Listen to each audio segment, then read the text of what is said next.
বাহ্য অন্তর ইহা দ্বৈত সাধন, বাহ্য সাধক দেহে করে শ্রবণ কীর্তন, মনে নিজ সিদ্ধ দেহ করিয়া ভাবন, রাত্রি দিন করব্রজে রাধা কৃষ্ণ সেবন।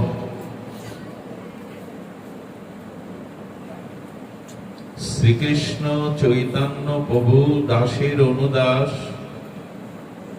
সেবা অভিলাষ মাগে নরোত্তম দাস।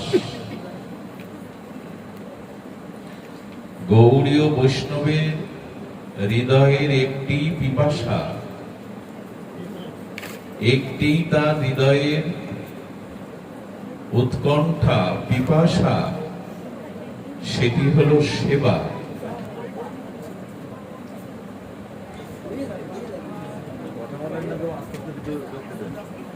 এই যে সেবা ভাবনা, তো সেই যুগল সেবা, নাম রূপ ধামের সেবা,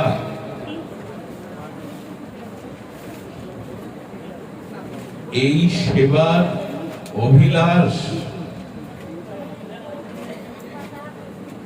জীবের ভাগ্যাকাশে তখনই উদিত হবে যখন শ্রীকৃষ্ণ চৈতন্য প্রভুর নিত্যানন্দ দাস অনুদাসের আমাদের উপরে তার কটাক্ষ কৃপা দৃষ্টি পতিত হবে। শ্রীকৃষ্ণ নিত্যানন্দ চরণের দাসানুদাসের কৃপা দৃষ্টি যতদিন না আসবে ততদিন সেবা ভাবনা জাগবে, তবে সেটা যুগল সেবা নয়, দেহের সেবা, সংসারের সেবা। শ্রী গুরু শ্রী বৈষ্ণব চৈতন্য দাসানুদাসের কৃপা করুণা কণা যতদিন না আসবে ততদিন সেবা বুদ্ধি থাকবে, সেবা ভাবনা জাগবে, তবে সেটা দেহের সংসারের বৃত্ত বৈভবের যুগল সেবা নয়। এই জন্য অভিমান ছেড়ে, প্রভুত্ব ছেড়ে, কর্তৃত্ব ছেড়ে শ্রীকৃষ্ণ চৈতন্য দাসের অনুদাস হতে চেয়েছেন ঠাকুর মশাই। ঠাকুর মশাই নিত্যানন্দ প্রেম মূরতি, প্রেম ভক্তির মহারাজ, নিত্যানন্দ আবেশ মূরতি। তিনি আমাদের মতো জীবের স্তরে নেমে এসে প্রার্থনা করছেন শ্রীকৃষ্ণ চৈতন্য প্রভুর দাসের অনুদাস কব হবে। তো যদি তাদের করুণা কৃপা দৃষ্টি আমার উপরে পতিত হয়, অভিমান আত্ম অহং ছেড়ে আমি চৈতন্য নিত্যানন্দের দাস অভিমান করতে পারি, তখনই এই সেবা বুদ্ধি জাগবে। নচেত কিন্তু আমরা দেহের সেবা, সংসার বিষয় সেবায় জন্ম জন্ম যেভাবে রত রয়েছি ওভাবেই থেকে যাব। এই জন্য শুদ্ধ পরম্পরা ধারায় শ্রীগুরুর অপর করুণায় কৃপার দানে যদি আমাদের মাঝে সেবা বুদ্ধি জাগে, যদি সেবা বুদ্ধি জাগে, তবে আমাদের সেই শ্রীধাম বৃন্দাবন যুগল ভজন ধন মোহে করালো উপদেশ, গুরুদেব উপদেশ সাথে সাথে আমার হৃদয়ে ব্যাকুলতা দেবেন, সেবা বুদ্ধি দেবেন, করুণা দেবেন। আর সেই গুরু কৃপা ধন্য, আর শ্রী গুরু শ্রী বৈষ্ণবের করুণায় যদি সেবা বুদ্ধি জাগে, সেবা অনেক দূরের কথা, সেবা অভিলাষ, সেবা বুদ্ধি, এটি গুরু করুণা চৈতন্য দাস অনুদাসের করুণা ছাড়া জাগতে পারে না। যদি কারো ভাগ্যাকাশে এই শুদ্ধ সদ্গুরুদেবের কৃপা আর করুণা পর্যবেসিত হয়, তখনই তিনি তখনই আমাদের মধ্যে এই গুরুদেবের আদেশ নির্দেশের যে যুগল ভজন, যুগল সেবা, তারই ভাবনা জাগবে। একটু মন দিন, একটু ধ্যান দিন। বাহ্য সাধক দেহে করে শ্রবণ কীর্তন, দেহ দুটি, একটা গুরু প্রদত্ত অন্তর চিন্তিত সাধক দেহ, স্বরূপ দেহ, তৃতীয় দেহ, আরেকটি হলো রক্ত মাংসের প্রপঞ্চময় আমাদের এই নশ্বর অনিত্য কাল দ্বারা কবলিত এই দেহ। এখন দেহ যে দুটি, এই ভাবনা আমাদের আসে কি? শ্রীগুরু করুণা ব্যতীত আর শ্রীগুরু স্বজাতীয় স্নিগ্ধ ভজনানন্দী ব্রজ রসের রসিক ভক্তের সঙ্গ না করলে, তাদের শ্রীমুখে এই যুগল আরাধনা মহাপ্রভুর অনবদ্য অবদান যদি না জানতে পারেন, শ্রবণ কীর্তন না করেন, তবে অন্তর রাজ্যের তৃতীয় দেহে স্বরূপ মঞ্জুরি ভাবের ভাবনা কোনো কালেই জাগবে না।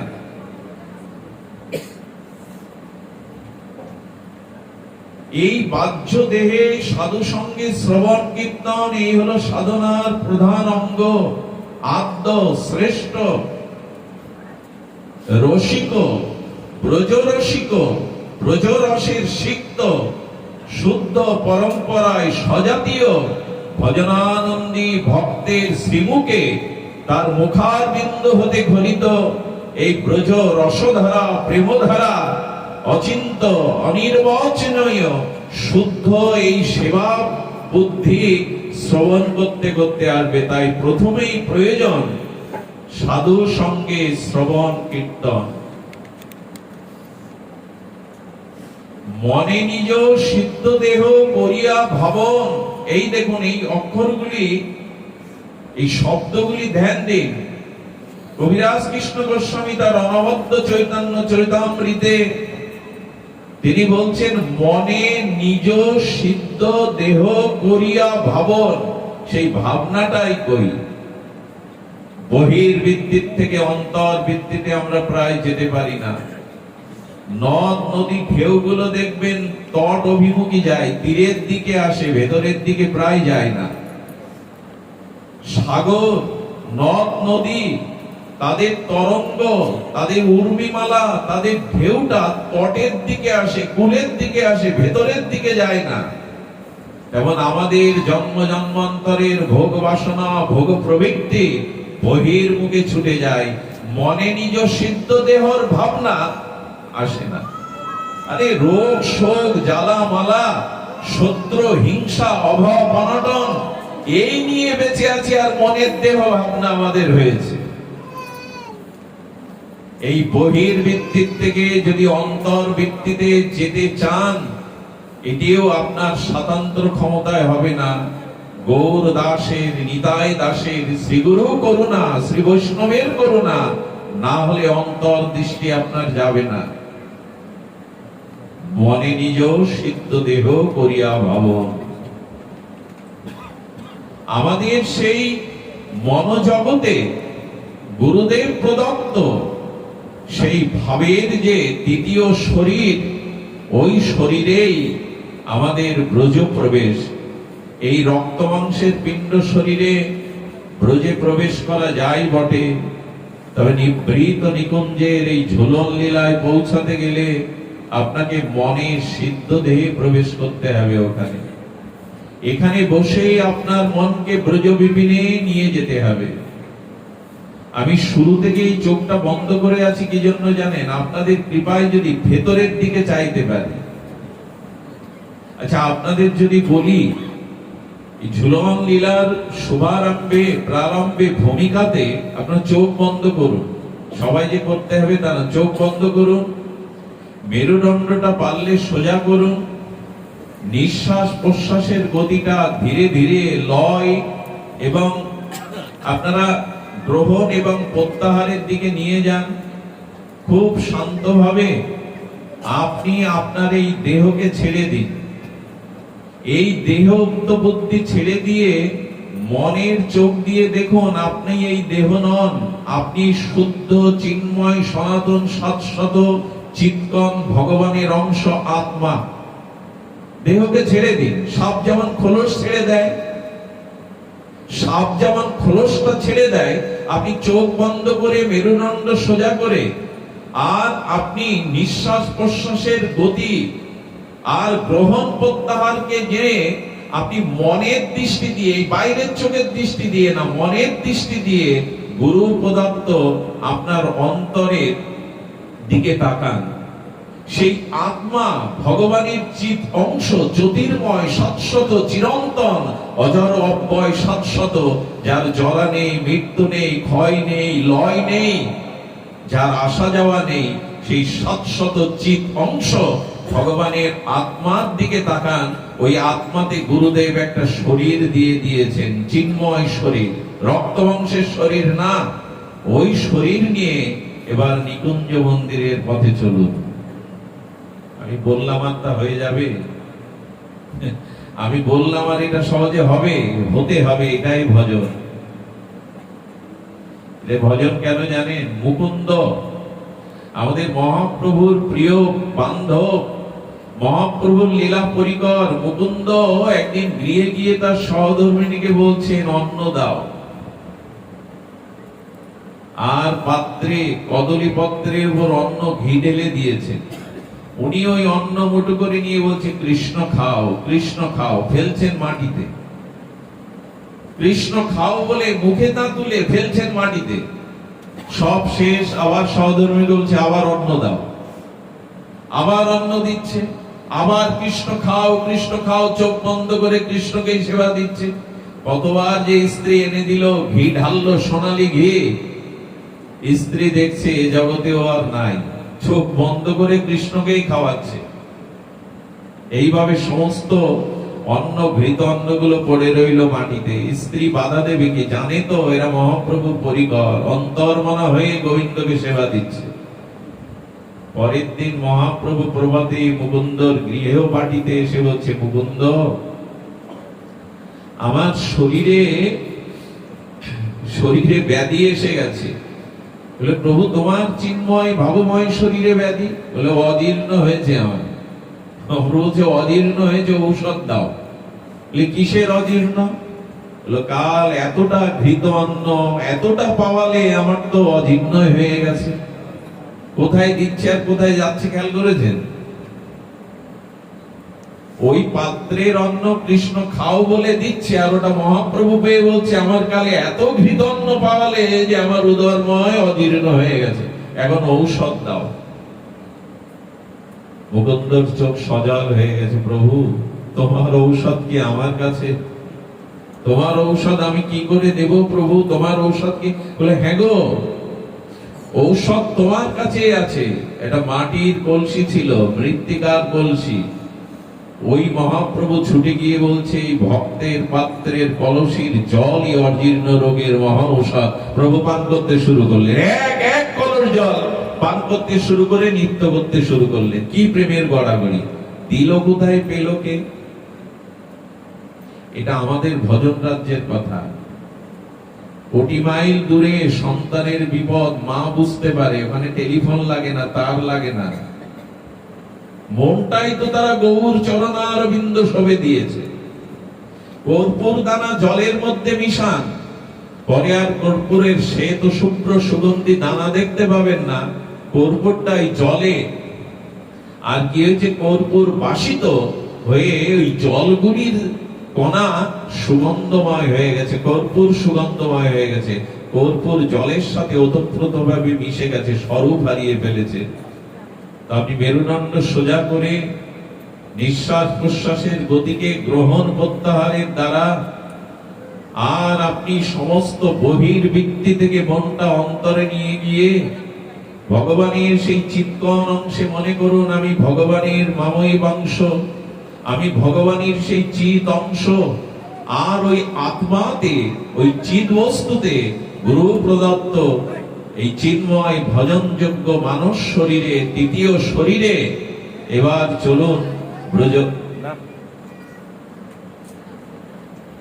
এবার চলুন ব্রজ রাজ্যে। এই হলো পথ যাওয়ার, এটাই পথ, এভাবে যেতে পারবেন না। প্রভু অন্তরের খোঁজ রাখেন। মুকুন্দ দেখছে যে মহাপ্রভুর এই অপূর্ব লীলা আর এই ভক্তগণ প্রেমানন্দ লীলা, প্রভু যাবে চলে যাবে সাক্ষাৎ লীলা। তো এখানে কি হচ্ছে? থামান না, গন্ডগোল হচ্ছে, কিন্তু থামান না, এক যন্ত্রণা। এই প্রেমানন্দ দা এখানে দেখেন। সুধীজন, আমি আসলে যে রাজ্যে যেতে চাইছি এ রাজ্যে সহজে যাওয়া যায় না, ক্ষমা করবেন। আমি যা খুলে বসেছি আপনাদের সামনে কি খুব গৌর রহস্যময় আমাদের গৌরীয় বৈষ্ণবের অন্তিম সংবাদ। আর এটা দেওয়ার জন্যই মহাপ্রভু এসেছিলেন, শুধু হরিনাম দেওয়ার জন্য মহাপ্রভুর আশা লাগতো না। আপনি করি আস্বাদনে শিখাইল জগৎ জনে, প্রভু চিন্তামণির প্রভু প্রেমধ্বনি, নাহি জানে স্থানাস্থান, যাকে তাকে কইল দান, মহাপ্রভু দাতা শিরোমণি। যে রস গুপ্ত সিন্ধু ব্রহ্মা না পায় এক বিন্দু, সেই প্রেম বিলাইল সংসারে। এত বড় দাতা শিরোমণি আর আসেনি। শুধু বাইরের নিয়ে মেতে থাকলে হবে না, নিতাই চাঁদ মহাপ্রভু যা দিতে এসেছিলেন সেই সম্পদের জন্য আপনাদের ভুলে যেতে হবে।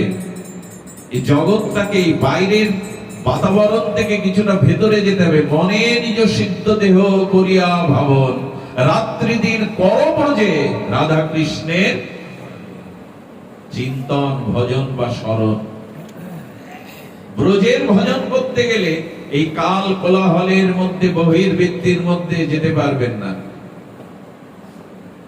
যাদের ইন্দ্রিয় সংযত, যারা নামাশ্রয়ী রিপুইন্দ্রের বেগকে দমন করতে পেরেছেন, গুরুদেব যাদের নয়নে প্রেম রঞ্জন দিয়ে দিয়েছেন, সাধু সঙ্গের দ্বারা যিনি এই রহস্যময় গোপী ভজন, ব্রজের আনুগত্য ভজন পেয়েছেন, তিনি বাহির ভিত্তিতে এভাবে ব্যস্ত হতে পারেন না। মহাপ্রভুর এই লীলা, মুকুন্দ বসে বসে কাঁদছে, প্রভু এই প্রকট প্রেম বিতরণ লীলা যদি সাঙ্গ হয়ে যায়, কি নিয়ে বাঁচবো? জল ছেড়ে মাছ বাঁচবে কি করে? আমি তোমার আগে চলে যাব। একটা ছুরি ধারালো করে রেখেছে, সকালে বুকে বসিয়ে দিয়ে নিজেকে শেষ করে দেব যাতে তোমার আগে যেতে পারি। মহাপ্রভু সংকীর্তন করতে করতে ভোর বেলায় মুকুন্দের গৃহবাটিতে এসে বলছে, মুকুন্দ মুকুন্দ মুকুন্দ, তোমার ছুরিটা আমায় দাও তো। এই দেখুন, এরাই পারে, তোমার ছুরিটা আমায় দাও। বলে কিসের ছুরি? যে ছুরি বুকে বসাবে বলে ধার দিয়ে রেখেছে। কেউ জানে না, প্রভু কি করে জানে? মুকুন্দ,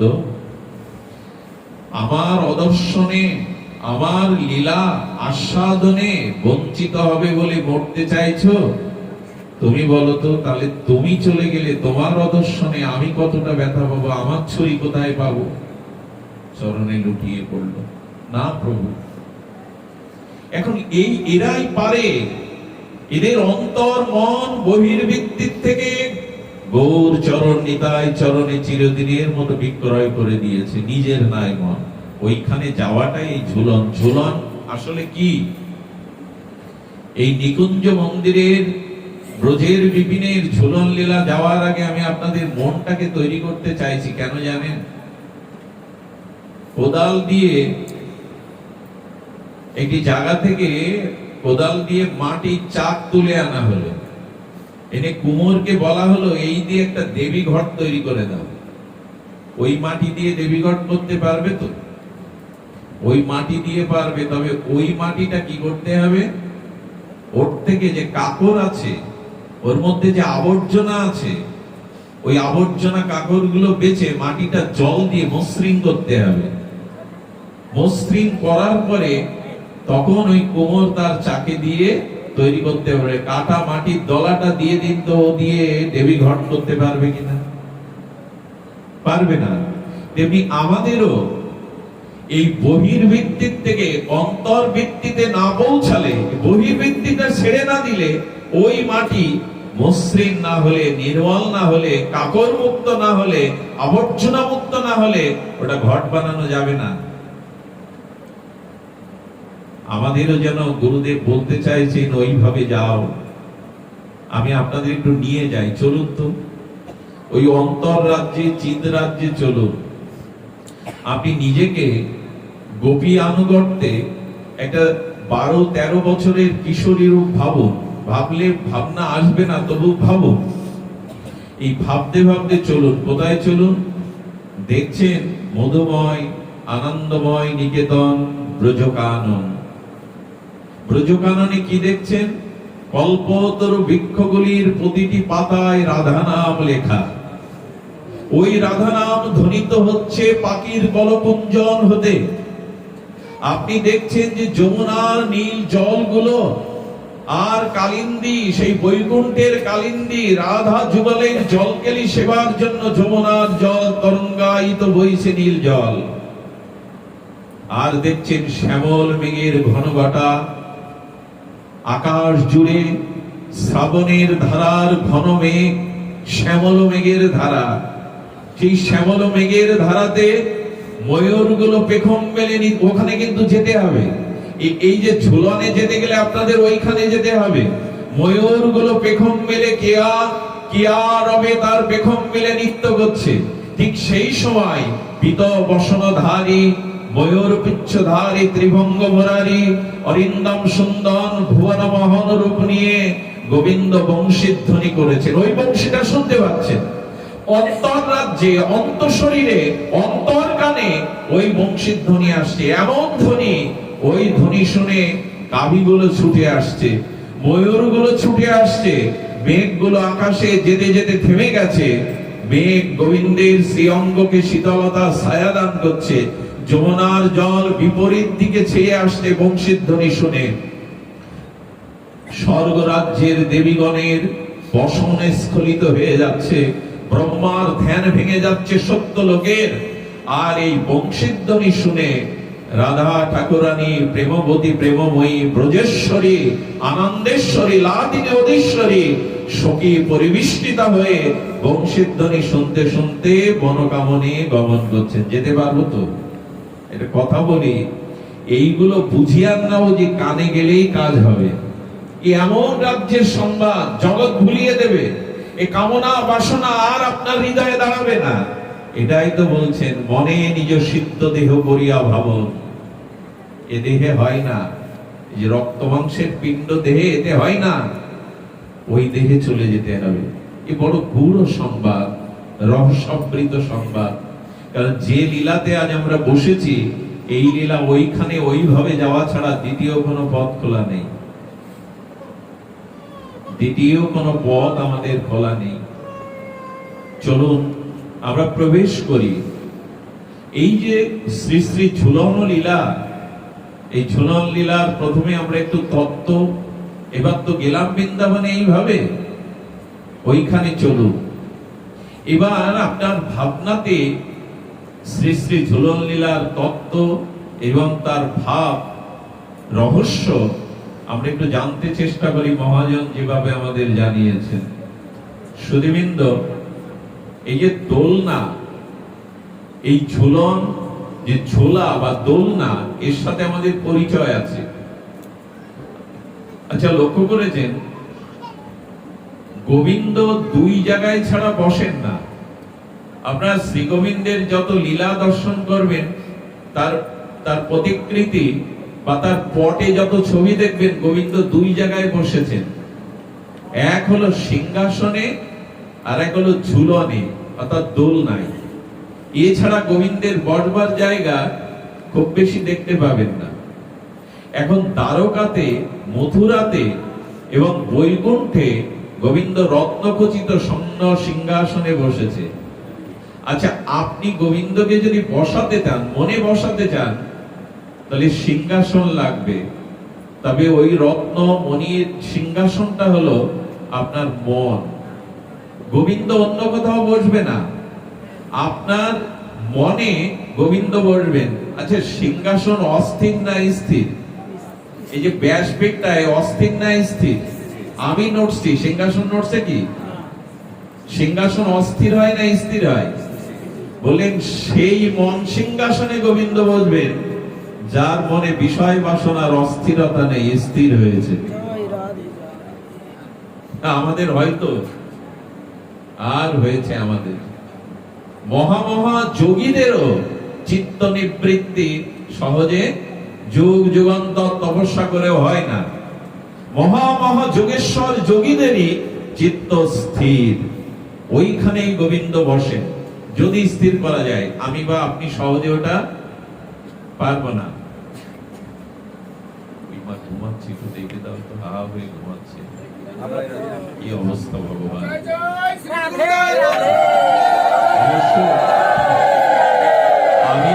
আমি যা শুরু করেছি তা ঘুম পড়বে সবাই।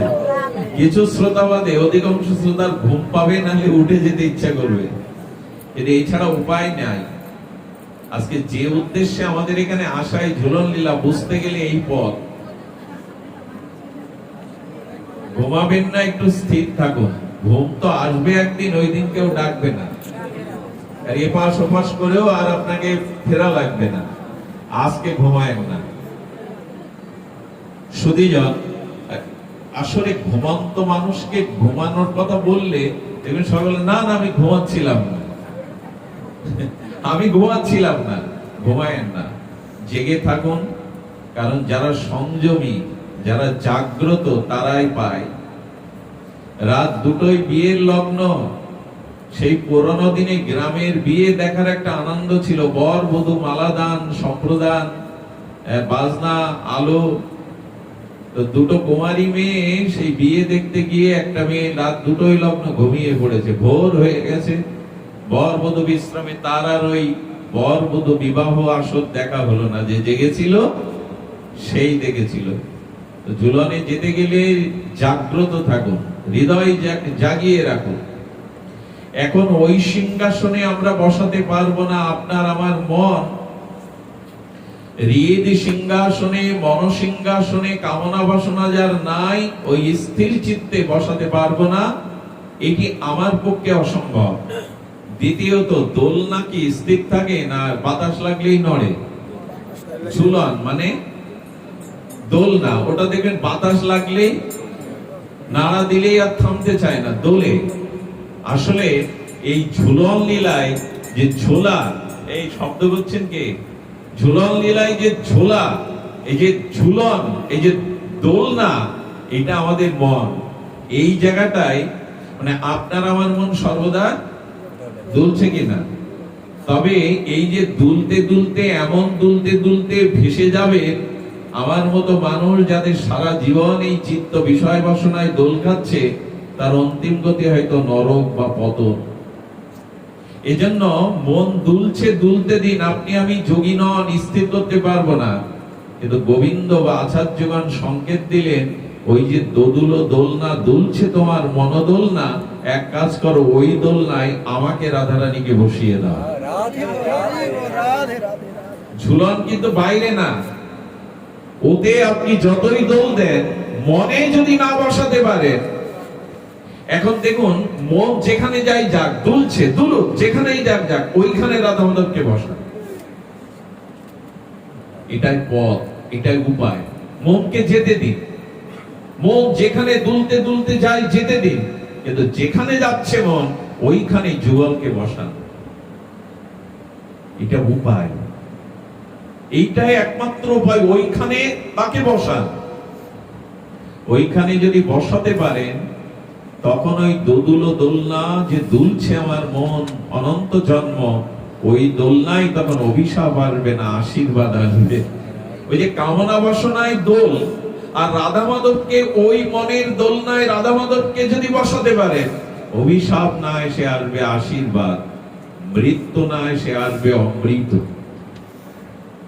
ব্যথা বেদনা না এসে আসবে অফুরন্ত চিত আনন্দ। এই জন্য মনকে ধরে রাখতে পারবেন না জোর করে, বায়ুকে আটকে রাখতে পারবেন না। আপনার মন যেখানে যেতে চাইছে, ওইখানে রাধা মাধবকে দোলনায় বসিয়ে দিন। আচ্ছা, ঝুলনে কিন্তু আমরা সবাই বসেছি, এখানে যারা এসছে জীবনে। দোলনায় আমরা উঠেছি কিনা শিশুকালে? দোলনা কেনার পুঁজি না থাকলে শাড়ির দোলনা করেও মা দোল দিয়েছে। এখন এই ঝুলন লীলার 4টি রস আছে। প্রথমটা হলো ঐশ্বর্য রস। আচ্ছা, অনেক ধনী ব্যক্তি, প্রভাবশালী ঐশ্বর্যবতী ব্যক্তি দেখবেন মাঝে মাঝে দোলনায় উঠে তার সেবককে চাকরকে বলে দোলতে, বলে কিনা? ঐশ্বর্য মার্গে তিনি প্রভু, আপনি দাস, এইভাবে দোল দিতে পারেন। এই ঝুলন দোলনে ঐশ্বর্য জ্ঞানে দোল দিতে পারেন। দ্বিতীয়টা হলো শক্য রসে। খুব মার্মিক কথা, যদি হৃদয় দিয়ে শোনেন। বৃন্দাবনে গোচারণ ভূমিতে গেলে সকারা মাঝে মাঝে গোপালকে কি করত? দোলনা তৈরি করে দোল দিত। অনেক বন্ধুকে দেখবেন দোলনায় তুলে দোল দিতে থাকে। সখ্য রস ভাবনায় আপনি গোবিন্দকে। তবে একটা কথা বলি, এই সখ্য রস আমরা পূর্বে ঐশ্বর্য রসে দাস্য রসকে নিলাম। ঐশ্বর্য রাজ্য থেকে আরেকটু এগিয়ে গিয়ে আমরা সখ্য রসে এই মনে দোল দিতে পারি, যার যেটা রুচিতে আসে। দ্বিতীয়টা আরেকটু উপরে, সেটা হলো বাৎসল্য রসের দোলনা। গোপাল আমার সন্তান। তবে হ্যাঁ, কালকে এই কথা শুনে ঘরে গিয়ে এমন করে বসাবেন না যে দোল দিতে গেলে গোপাল মুখ থুবড়ে পড়ে যায়। আবেগে ওইভাবে করবেন না, সুন্দর করে বসাবেন। যশোদা বসিয়েছে, ব্রজবাসীরা বসিয়েছে, আজও স্নেহ বৎসল মায়েরা সন্তানদের দোলনাতেই ঘুম পাড়ায়। সে বড় পবিত্র দৃশ্য। কত গুনগুনানি গান গেয়ে, কত ঘুম পাড়ানি গান গেয়ে আজও বাৎসল্য প্রেমে ওইভাবে করুন। কিন্তু আমরা যে রাজ্যে বসেছি, যে লীলা স্মরণে বসেছি, সেটা হলো মাধুর্যময় প্রিয়া প্রীতমকে দোলনায় বসিয়ে মাধুর্য রসের দোল। এইটাই হলো ঝুলন। এই 4 রসের মধ্যে শ্রেষ্ঠ হলো মাধুর্য রস। এই মাধুর্য রসের দোলনায় আমাদেরকে দোলাতে হবে। আগেই বলেছি, বাইরে শুধু নয়, অন্তরে যদি এই আপনার হৃদয়, আপনার মন ঝুলনে আপনি রাধা মাধব প্রিয়া প্রীতমকে, শ্যাম শ্যামাকে বসিয়ে এই মাধুর্য রসে দোদুল দোলনায় দোল দিতে পারেন, তবেই এই ঝুলনের আস্বাদন যুগল প্রীতি রসের রসময় ভাবময় মহাভাবময় আস্বাদন কিঞ্চিত সম্ভব। বাইরে দোল দিয়ে ওই দোলটা ভেতরে নিন। দুলছে কিন্তু হৃদয়, এই সহজে থামবে না। সুধীবৃন্দ, চলুন এই ঝুলনের একটু কণিকা কণা আমরা আস্বাদন করি।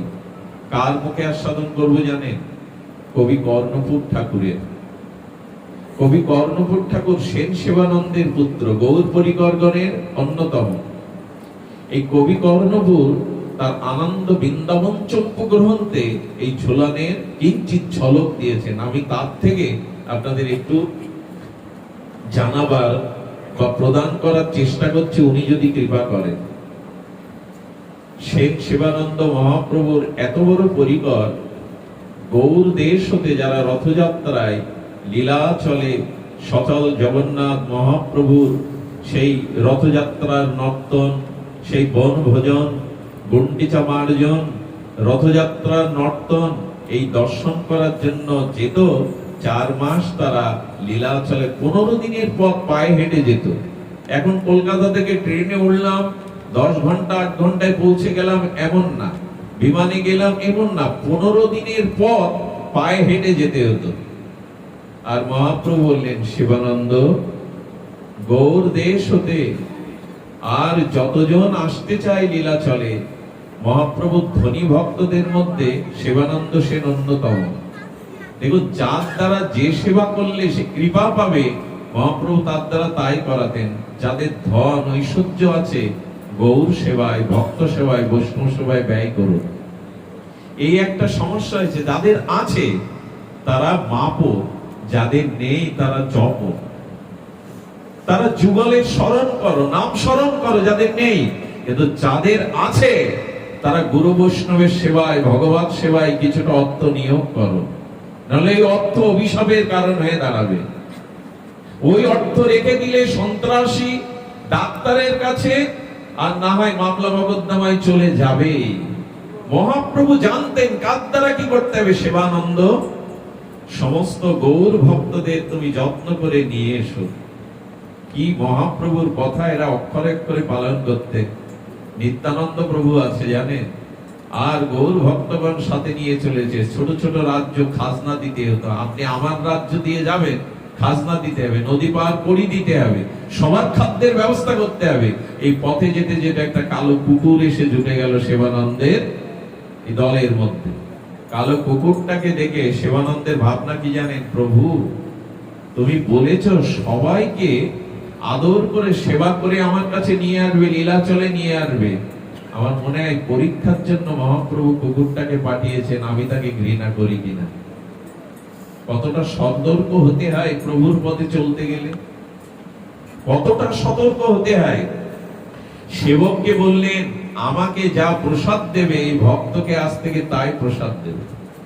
চিন্তা করেছেন ভাবনাটা, আমাকে যে প্রসাদ দেবে তাই দেবে এই সেবককে। সারাদিন ওই খাজনা টাজনা মিটিয়ে সবার সেবার ব্যবস্থা করে ফিরে এসে যখন প্রসাদ পেতে যাবে, সেবককে বলছে ওই ভক্তকে দিয়ে চলল। প্রভু মনে নেই সেদিন উপবাস করে কাটালেন, নিজেও মুখে দেননি। খুব সোজা, জীবের প্রতি দরদ। মহাপ্রভুর আজ্ঞা পালন করা খুব সহজ। আর এই নদী পার হতে গিয়ে মাঝি নাবিক বলছে আমি কুকুর নৌকাতে তুলে না, উড়িয়া নাবিক বলছেন কুকুর আমার নৌকাতে আমি তুলব না। সেবানন্দ দূরে দাঁড়িয়ে বললেন আগে ভক্ত পার হবে পরে আমি।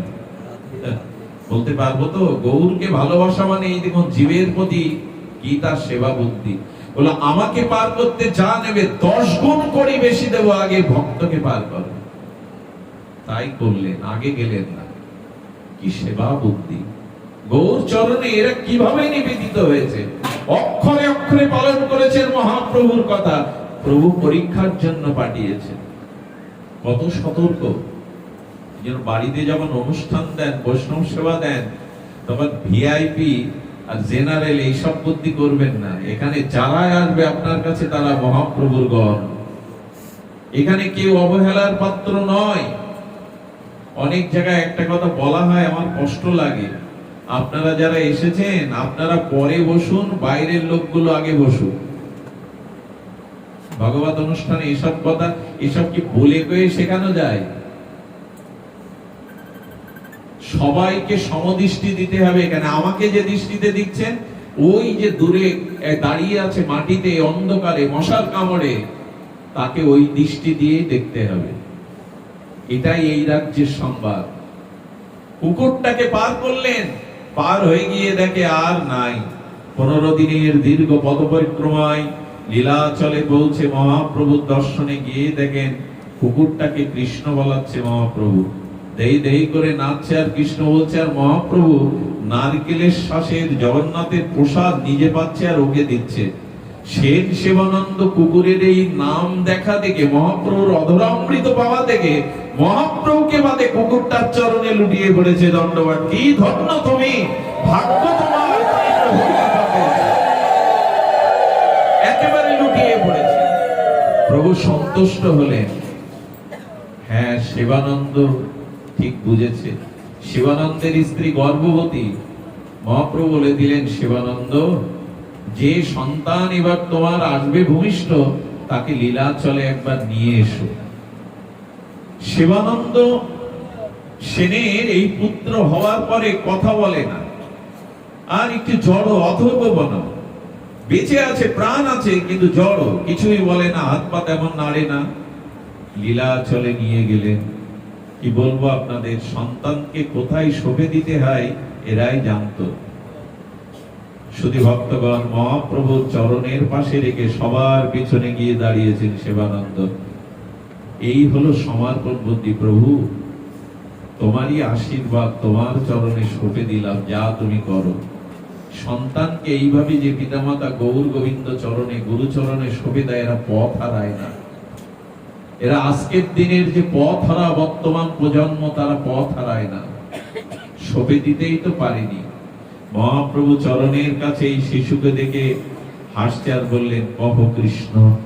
কিছুই বলেন, মহাপ্রভু স্বরূপ দামোদর অনুভব বেদ্য তাকে বলছে, স্বরূপ আমি ঝাড়িখণ্ডের পদে বনের বাঘকেও কৃষ্ণ বলালাম, আর ও কৃষ্ণ বলছে না, আমার বলাতে কৃষ্ণ বলছে না। স্বরূপ দামোদর তো অনুভবী, বলেন প্রভু তোমার মুখ থেকে যে নামটি শুনেছে ওটাই ওর ইষ্টমন্ত্র, গুরুমন্ত্র। গুরুমন্ত্র তো জোরে কেউ উচ্চারণ করে না, তোমার শ্রীমুখের এই কৃষ্ণ নামই ওর গুরুমন্ত্র, তুমি অন্য কিছু বলে দেখো। মহাপ্রভু কিভাবে কৃপা করছেন দেখুন, মহাপ্রভুর চরণের অঙ্গুষ্ঠ ওর জিহ্বার মধ্যে ও টেনে নিয়েছে। 1 ঘন্টা ধরে মহাপ্রভুর চরণের অঙ্গুষ্ঠ চুষতে শুরু করেছে। এসব কথা তার্কিক লোক বিশ্বাস করবে? তার্কিক লোক এর মধ্যে প্রবেশ করবে? ওই চরণের অঙ্গুষ্ঠি হতে প্রেম করুণা কণা ওর মধ্যে প্রবেশ করতে শুরু করলো। মুখের পাশে দুগ্ধ ফেনি নিব, সেই ফেনা বেরোচ্ছে, যেন প্রেম আস্বাদন করছে। ছাড়তে মহাপ্রভু টানতে চাইছে, ছেড়ে দিতে চাচ্ছে না। আমার গৌর কত ভাবময়, রসময়, মহাভাব দিয়ে গড়া, চরণের অঙ্গুষ্ঠি হতে প্রেম ও ভাব তিনি আস্বাদন করে টেনে নিচ্ছেন। 1 ঘন্টা ওই আস্বাদন করার পরে অঙ্গুষ্ঠি বের করে বললেন, কহ কিছু বলো। অনর্গল মহাপ্রভুর সিঙ্গার রসের, যুগল রসের বর্ণনা করতে লাগলো অনর্গল। ইনি পরবর্তীতে কবি কর্ণপুর নামে খ্যাত হয়েছিলেন। উনি একটা গ্রন্থ লিখেছিলেন, আনন্দ বৃন্দাবন চম্পু। এই আনন্দ বৃন্দাবন চম্পুতে উনি কয়েকটি শ্লোকে এই ঝুলনের একটি ঝলক রেখেছেন। আমি ওইটুকু বলেই পাঠ বিশ্রাম করব।